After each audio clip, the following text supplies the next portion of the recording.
زیر بار بیگانه زندگی بس ننگ است. زاده خراسانم، سر به آسمان دارم. با سلام و درود به شما خوبان و دوستان عزیزی که شنونده صدای ما از طریق رسانه بلخ هستین. آرزو دارم که تندرست و بهروز باشین. سامی یوسف را حتما شما میشناسین. یک هنرمند بریتانیایی است. آهنگساز، نوازنده و موسیقیدان. در یکی از مقالاتی که به تازگی نوشته کرده در رابطه به خراسان گفته که خراسان مهد دانش، مهد تاریخ و مهد فرهنگ و تمدن می باشد. پیش از این که به اصل مسئله و گفته های سمی یوسف ما تبصره بکنم و اشاره داشته باشم، نخست می خواهیم این مسئله را بیان بکنم که سمی یوسف کی است و از کجا آغاز کرده. سمی یوسف در بریتانیا زاده شده و از نوجوانی علاقه به موسیقی داشت. در نوجوانی آلات موسیقی را یاد میگیره و فرا میگیره. بیشتر به آلات موسیقی سنتی که در خاور میانه وجود داره تکیه به همین موسیقی کرده بود. بعدش وقتی که جوان میشه در بخش موسیقی در لندن تحصیل میکنه و متخصص موسیقی میشه. شهرت جهانی که سمی یوسف پیدا کرد با یک البومی که در سال 2003 منتشر ساخت، چند آهنگ عربی را خوانده بود. بعد از او شهرتشان بیشتر میشه و مضامینی را که در موسیقی استفاده میکنه بیشتر مضامین معنوی است، اخلاقی است، انسانی است. از همین سبب در میان مسلمانان سمی یوسف محبوبیت داره و شهرت کسب کرده، به ویژه در میان مسلمانان جهان و در سراسر جهان سمی یوسف طرفدار داره. سمی یوسف یک هنرمند بسیار مطرح و جهانی است. هنرمند معروف و شناخته شده می باشه. در بریتانیا زاده شده و گفته میشه که از نگاه نژادی آذری تبار است و اجدادشان در گذشته از آذربایجان امروزی به بریتانیا رفته. معلوم نیست که از کشور آذربایجان رفته یا از آذربایجانی که مربوط به قلمرو ایران می باشه یا از اونجا رفته. خب به هر صورت در سخنان تازه که آقای سمی یوسف بیان کرده سرزمین خراسان را مشخص می سازه و میگه که خراسان سرزمین تاریخی است، شامل افغانستان، آسیای مرکزی امروز و بخشی از ایران.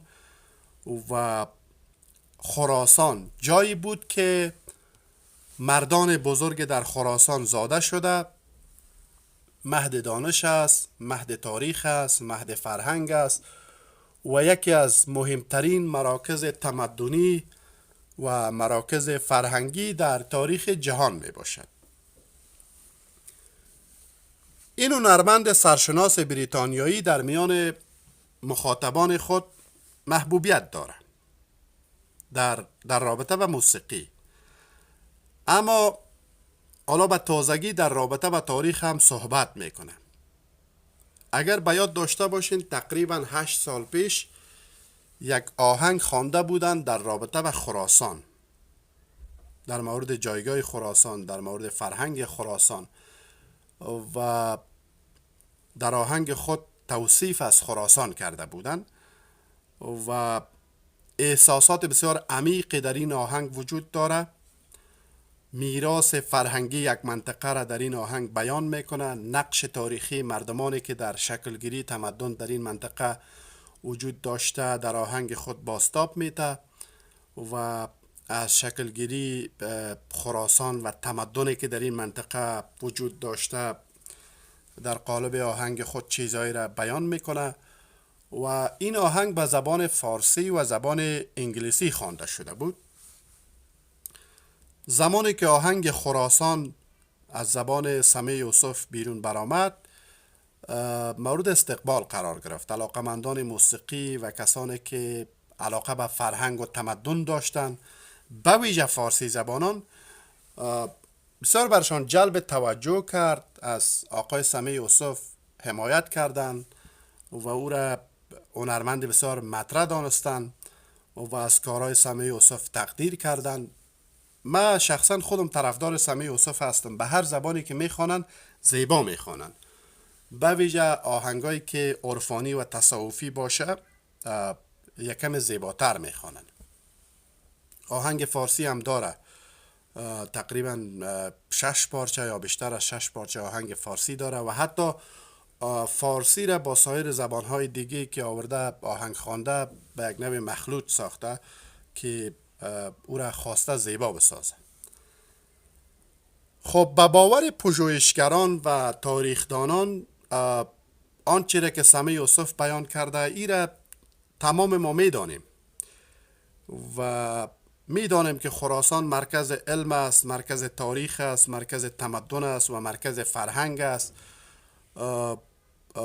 در حصه ادب، فلسفه، عرفان و دانش سرزمین خراسان جایگاه خاص خود را داشته و اکثریت مورخین جهان به این موضوع باورمند هستند.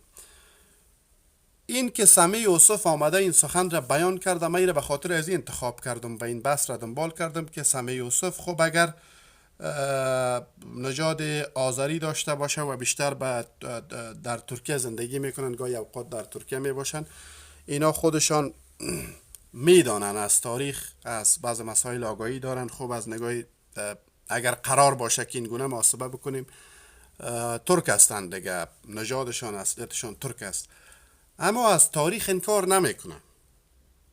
از تاریخ رویگردان نیست، حقیقت تاریخ را میپذیره.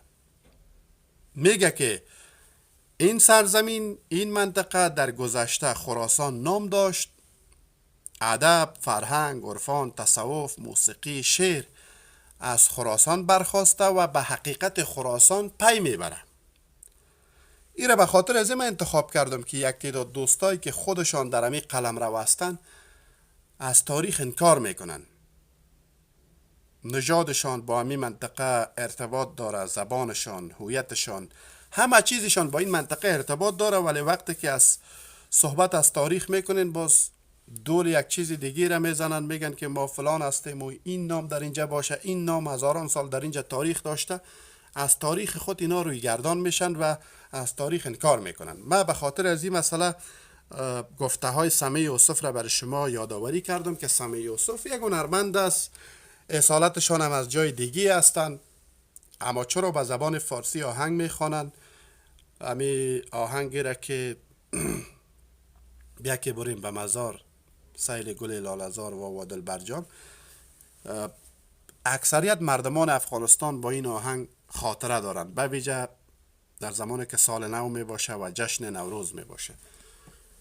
اینمی آهنگ را در سال 2005 آقای سمیع یوسف اجرا کرده بودند. گرچه قدامت تاریخی این شعر و این بیت و این آهنگ به قرنهای پیش میرسه، از دوره تیموری که در ایران بودن، اما ببینین که یک آدمی روشن است، حقیقت یک مردم را درک میکنه، می نویسه، حقیقت فرهنگی و تاریخی یک منطقه را درک میکنه و می نویسه و میگه که در اینجا تاریخی وجود داره، مهد تمدن است، مهد فرهنگ است، مهد موسیقی است، مهد شعر است. انکار نمیکنه و خودش میگه که من سخت باورمند به این مردم هستم، احترام به این مردم دارم.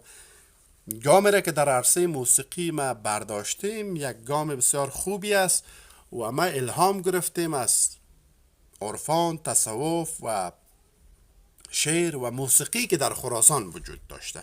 یعنی چی بگویم، به یک نوع مدیون فرهنگ این مردم می باشه آقای سمیع یوسف. و من را به خاطر از این مسئله اشاره کردم که یک تعداد تاریخ گریزا همیشه انکار میکنن از تاریخشان. شما میبینین در شبکه‌های اجتماعی، در رسانه ها چیزایی را که برخی از مردمان افغانستان صحبت میکنن و چیزایی را که می نویسن. نزدیک نیست که یک آدم بیاید مثلا نام روستای خود را تاریخ بسازه و بگویه که این کشور نام قدیمش به نام روستای ما بود، به نام قریه ما بود. مثلا اگر قریه ما، فکر کنین که قریه ما دیویران نام داره. او آدم میگه که این منطقه باید دیویران باشه. از تمام تاریخ میگذره، از قریه خود که دیویران نام داره از دیویران نمیگذره. تا ویدیوی بعد شما را به خداوند ارض و جهان میسپارم.